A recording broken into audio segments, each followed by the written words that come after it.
গুনাহগারের জন্য জান্নাত নেই। কথা ক্লিয়ার হয়েছে? এই জন্য আমার আল্লাহ বললেন ওয়াসারিউ ইলা মাগফিরাতিম মির রাব্বিকুম, তোমরা ধর্ম জীবন যারা অবলম্বন করেছো তোমরা গুনার দিকে ঝুঁকে পড়েও ফেলেছো। আমরা যারা ধর্ম করি বাবু, কম বেশি যে আমাদের দ্বারাই গুনার কাজ হয় না এটা হলফ করে বলতে পারবো না।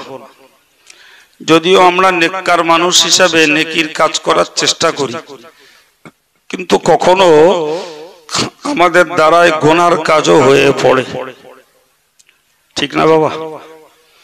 এই জন্য আল্লাহ বললেন যে তোমরা তোমাদের রবের ক্ষমার দিকে ধাবিত হও।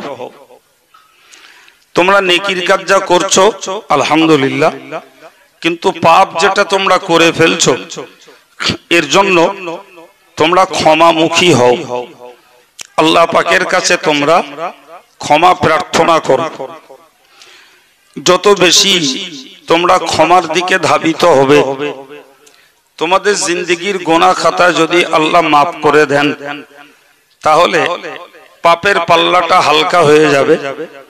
নেকি যেটা করেছো এর বিনিময়ে নেকির পাল্লাটা তোমাদের ভারী হয়ে যাবে। সুবহানাল্লাহ বল। সম্মানিত ভাইরা, তাহলে আমরা কি শিখছি? যে গুনাহগারের জন্য জান্নাত নেই, তাই তো নাকি? তাহলে হয় গুনাহ আমাদেরকে মোচন করে মরতে হবে, তা না হলে গুনাহ নিয়ে মরলে গুনার পরিমাণ মতো আমাদের জাহান্নামে ভুগতে হবে। খুব সাফ কথা, এ কথার ভিতরে কোনো জটিলতা নেই। প্রিয় ভাই আমার, এখন গুনাহ যদি মোচন করতে হয় তাহলে আন্তরিকতার সঙ্গে একান্ত মনে আমাদেরকে আল্লাহ পাকের কাছে ক্ষমা ভিক্ষা চাইতে হবে।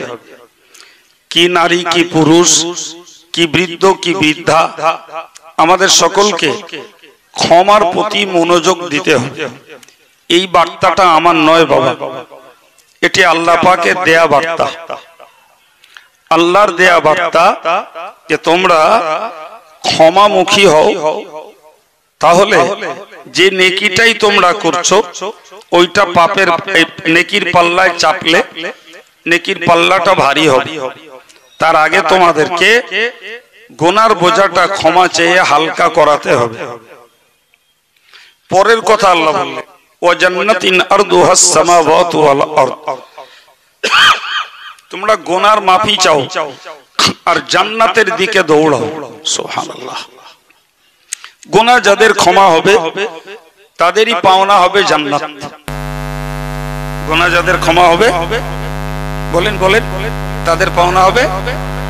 কারণ হলো এটাই, কোরআন শরীফে আল্লাহ বলেছেন ওয়ানাদউল মাওয়াজিনাল কিসতা লিয়াউমিল কিয়ামাহ, আমি আল্লাহ কিয়ামতের দিনে ইনসাফের পাল্লা খাড়া করব, ন্যায়ের তুলদণ্ড খাড়া করব।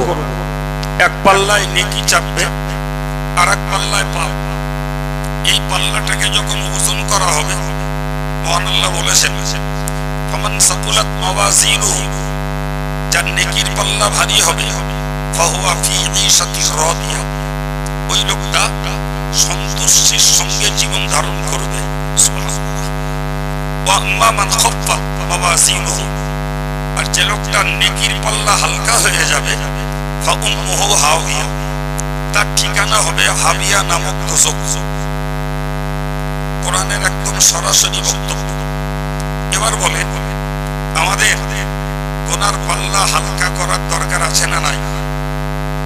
এখন নেকির পরিমাণ কে কতটা বাড়াচ্ছি বাবু, সে তো ওজন করে বলার কোনো মাপ কোরআন হাদিসে নেই।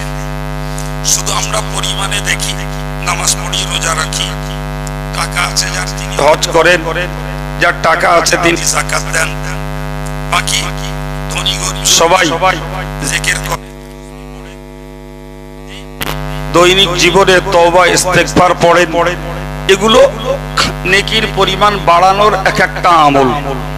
তো নেকির পরিমাণ আমরা যিনি যতটা বাড়াই আল্লাহ ভালো জানেন, কিন্তু পাপের পরিমাণটা যদি না কমাতে পারি তাহলে তো পাল্লায় দুটোই উঠলে কোনটা ভারী হবে কোনটা হালকা হবে কোনো আলেমের পক্ষে বলা সম্ভব না বাবা।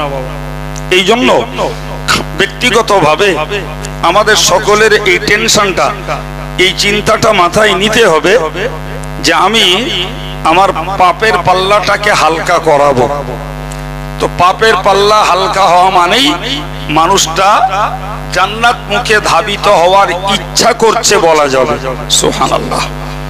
যে পাপের বোঝাটা হালকা করতে চাইছেন তিনি জান্নাতের দিকে ধাবিত হচ্ছেন, ঠিক না ভুল বাবু? তিনি জান্নাত মুখে যাচ্ছেন। তো আল্লাহ বললেন সারিউ ইলা মাগফিরাতিম মির রাব্বিকুম, তোমরা তোমাদের রবের ক্ষমার দিকেও ধাবিত হও আর সঙ্গে ওয়া জান্নাতিন, জান্নাতের দিকেও তোমরা ধাবিত হও। সুবহানাল্লাহ।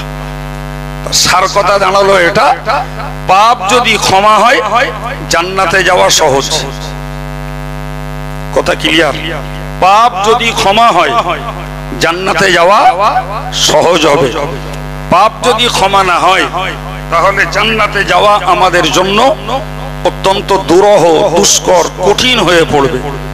সেই জন্য এই আদব বজায় রেখে যারা কোরআনের এই মজলিসে বসেছেন আর পর্দায় মায়েরা যারা আছেন, আমি সকলকে সম্বোধন করে আপনাদের কাছে আন্তরিকভাবে এই আলোচনা দাবি রাখছি যে আমরা আজকের এই মজলিস থেকে নিয়ত করে উঠি যে আমরা দৈনিক অন্তত আল্লাহ পাকের কাছে নিজেদের বিগত জীবনের পাপের জন্য আমরা ক্ষমা চাইব। বলুন ইনশাআল্লাহ। এই হাদিস পাকে এসেছে রাসূল করিম সাল্লাল্লাহু আলাইহি ওয়াসাল্লাম প্রত্যেকদিন কমপক্ষে 70 বার আর ঊর্ধ্ব পক্ষে 100 বার আল্লাহর কাছে ক্ষমা চাইতেন। সুবহানাল্লাহ বলেন। কে ক্ষমা চাইতেন বাবা? জোরে বলেন।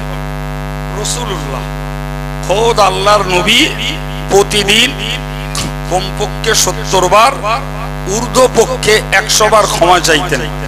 অথচ तमाम পৃথিবীর উম্মতের বিশ্বাস যে নবী পাকের কোনো পাপ ছিল না। ঠিক না ভুল বাবু? একটু জোরে বলেন। যে নবীর পাপ ছিল না সেই নবী দিনে 70 থেকে 100 বার ক্ষমা চাইতেন। আর আমরা পাপ ছাড়া মানুষ নেই। ভুল বললাম মনে হচ্ছে? তাহলে আমাদের কতবার করে ক্ষমা চাওয়া উচিত?